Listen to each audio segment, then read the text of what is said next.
Do subscribe to our channel and don't forget to hit the bell icon for more updates.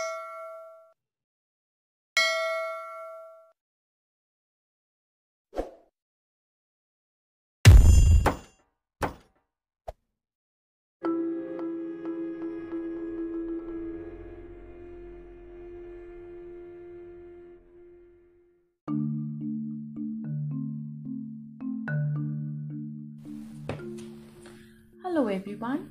I would like to welcome you all to Forensic Diaries podcast, featured by Forensic Times. I'm Mansi Arora, your host for today's episode.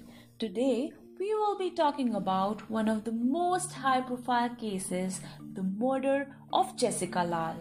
The story of this case begins from unfortunate night of 29th of April 1999, the day when Jessica's family lost her forever. So let's start from the beginning. There was a cafe known as Tamarind Court Cafe in Qutub Colonnade, which is nearby South Delhi's Mehrauli area. Beena Ramani, who was a well-known socialite, owned that place.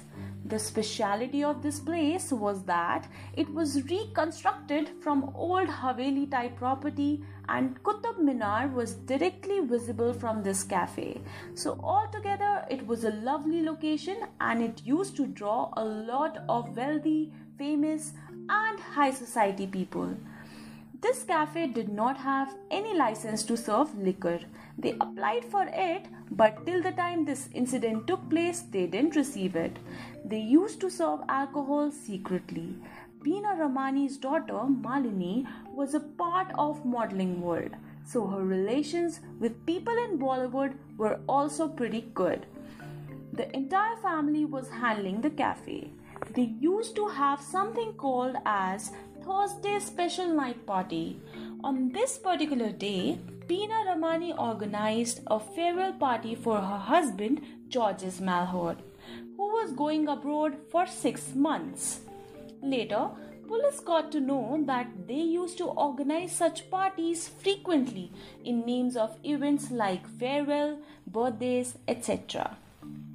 In such private parties, you might think that only known people were allowed, like close friends and family, but this wasn't the case. The speciality of such parties in this case was that even outsiders could join in after buying expensive secret coupons. This was already an illegal practice, and along with this, they didn't even own a bar license. So, on 29th April 1999, same thing happened, and there was a news mentioning that a really powerful Delhi police officer was also a part of this party, but he left early. The bar's name inside the cafe was Once Upon a Time.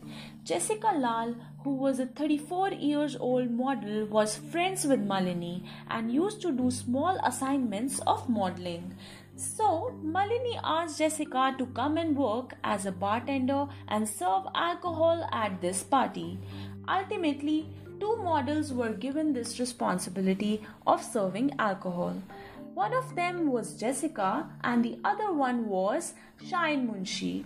On the other side, 15 to 18 kilometers away, Manu Sharma, aka Siddharth Vashisht, who is the son of one of the Haryana's most powerful ministers, Vinod Sharma, reached his friend Amrinder Singh Kohli, aka Tony's place. And at that time, Mr. Vinod Sharma was at General Secretary position in Haryana Congress. Apart from politics, he was a rich businessman with hotel chains. Later, two more friends, Alok and Vikas Yadav, joined them. Vikas was also politician's son. They were drinking at Tony's place. Then Manu Sharma planned to go to Tamarind Cafe as it was special Thursday night. So they reached there in two different cars and they bought the coupons. Now, Manu Sharma went to the bar where Jessica and Cheyenne were present. Due to rush, they ran out of alcohol stock. Manu Sharma asked Jessica for the drinks. She told him that the serving time was over, and along with that, they ran out of the stock as well. He requested few more times and then took out 1,000 rupees and asked for a peg. Jessica said, "Don't offer me money as I don't have any drinks to serve to you."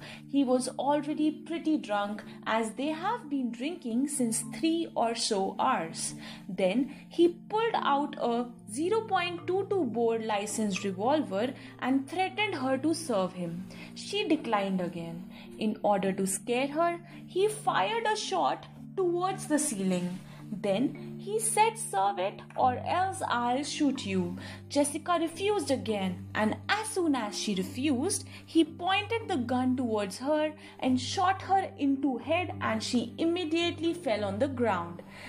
This scared Cheyenne Munshi, and he quickly alerted some people as due to loud music, people could not hear the shots. As soon as everyone realized what happened, everyone started to run. Amidst the chaos, these four also quickly escaped. Jessica Lal was rushed to hospital, but her life couldn't be saved. Manu Sharma hid his revolver beneath the soil at some place nearby cafe. Then he left and contacted his friends over the phone. They picked him up from the discussed pickup point. After discussion, they came back to the spot where murder weapon was hidden in order to destroy it. Then all of them dispersed. Police started its investigation as many high society people were involved, and due to this, the case got a lot of heat and attention. Because of the involvement of common people and media, pressure was increased on the authorities. On 4th of May, Tony was caught and his statements were recorded. Then, on 8th of May, Beena, Georges and Malini were arrested as they were operating illegal bar, due to which Jessica lost her life. But they were bailed out. Vikas reached Mizoram and took interim bail. Then he returned to Delhi and directly surrendered. He showed the bail to the Delhi police, due to which they had to let him go. Then, because of family pressure, Manu also surrendered. Eventually, all four were arrested. The case went on in trial court for about 6 years.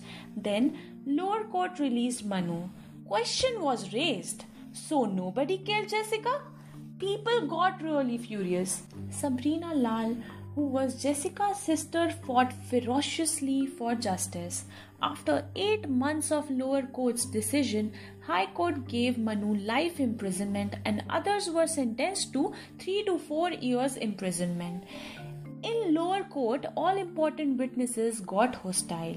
Cheyenne Munshi claimed that he wasn't fluent in Hindi and he backed out from his statements. The murder weapon was never recovered.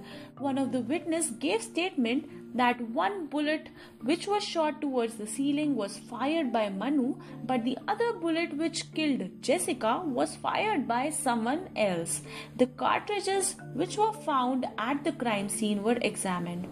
First forensic report came that showed that both of these shots were from different guns. Manu's audio tapes were there as evidence where he accepted that he murdered Jessica. Delhi police and forensic lab people formed a nexus, so fake reports were generated. Then Manu appealed in Supreme Court against this decision, but Supreme Court was with High Court's decision. That is, Manu was sentenced to life imprisonment. That brings us to the end of today's episode. Thank you for joining us today. You can also connect with us at forensictimes@gmail.com. Don't forget to subscribe to our channel and share the podcast with your friends. This is Mansi Arora signing off. Stay well.